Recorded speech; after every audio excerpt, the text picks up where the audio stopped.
எல்லாருக்கும் வணக்கம். இந்த நாளில் கூட வேதத்திலிருந்து வசனத்தை வாசித்து தேவ ஆலோசனை சிந்திப்போம்.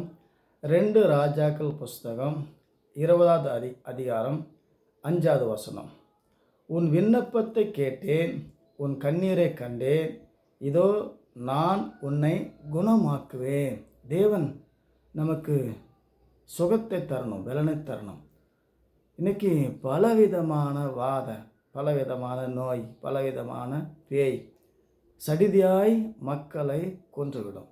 ஆகவே எசேக்கியா ராஜா வியாதியில் சிக்கி கொண்டான். அப்பொழுது அவன் விண்ணப்பம் பண்ணுகிறான்.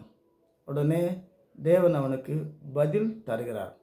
உன் விண்ணப்பத்தை கேட்டேன், உன் கண்ணீரை கண்டேன், இதோ நான் உன்னை குணமாக்குவேன். இன்னைக்கு எது ஆசீர்வாதம்? ஐஸ்வர்யம்னா சுகம்தான், மிகப்பெரிய ஆசீர்வாதம்.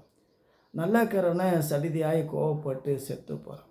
ஆகவே கோபத்திலிருந்தும் பாவத்திலிருந்தும் தேவனுடைய அதிசயமாய் அற்புதமான சுகத்தையும் பலனை பெற்றுக்கொள்ள முடியாது. நம்ம என்ன செய்யணும்?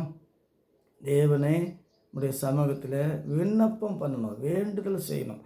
இன்னும் யோபு புஸ்தகம் 22வது அதிகாரம் 27வது வசனம், நீர் அவரை நோக்கி விண்ணப்பம் பண்ணும், அவர் உனக்கு செவி கொடுப்பார், அப்பொழுது நீர் உம்முடைய பொருத்தனைகளை செலுத்து.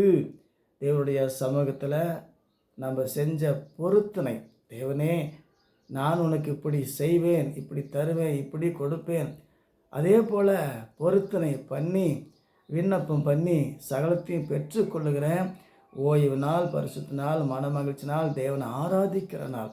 ஆராதிப்பது எதுக்குன்னா ஆசீர்வாதமான வாழ்க்கை, சுகத்தையும் பலனை பெற்றுக்கொள்கிற ஆராதனை என்பது தேவன் நமக்கு தந்த மிகப்பெரிய ஆசீர்வாதம். ஆராதிக்கும்போது அறிவு, ஞானம், ஆஸ்தி, தேவன் சுகம் பலனை தந்து நம்மை தேற்றுகிற, நம்மை உயர்த்துகிற, நம்மை அதிசயமாய் அற்புதமாய் வழிநடத்துகிற ஒரு வழிமுறை.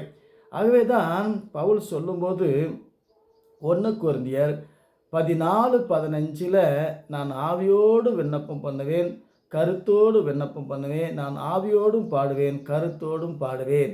பாடு அதுதான். அதனால் நீங்கள் நமக்கு பெரும் பாடு. இன்றைக்கி உலகத்தில் பாடுக்கு அளவே கிடையாது. ஒரு பக்கம் கடினமான உஷ்ணம், சூரிய வெப்பத்தினால் மக்கள் சாகிறார்கள். ஒரு பக்கம் வறட்சினால், ஒரு பக்கம் பேஞ்சி அழியுது, ஒரு பக்கம் காஞ்சி அழியுது, ஒரு பக்கம் தீஞ்சி அழியுது. இந்த எல்லாம் எப்படி சரி பண்ணுறது? தேவன் தான் சரி பண்ணும். இந்த இயற்கையை, இந்த வானத்தையும் பூமியும் சூரியனும் சந்திரனையும் காற்றும் மழையும் புயலையும் எல்லாத்தையும் கட்டுப்படுத்தி நமக்கு சுகம் தந்து பலன் தந்து நம்மை சுகமாய் வாழ வைக்கணும். தேவனுடைய வார்த்தையை கேட்கணும். அவருடைய பாதத்தில் அமர்ந்து தேவ சத்தத்தை கேட்டு தேவ சித்தத்தை செய்யும் போது பகல் வெயிலாகிலும் இரவு நிலவாகிலும் உன்னை சேதப்படுத்தாது. தேவனுடைய அதிசயமான அற்புதமான வாக்கு தத்தங்கள். ஆகவே வானத்தையும் பூமியும் உண்டாக்கின தேவனை ஆராதிப்போம், ஆசீர்வாதத்தையும் சுகத்தையும் பெற்றுக்கொள்வோம், கர்த்தருடைய சமூகத்திலே காத்திருப்போம். மீண்டும் சந்திப்போம். கர்த்தர் உங்களை ஆசீர்வதிப்பார். வணக்கம்.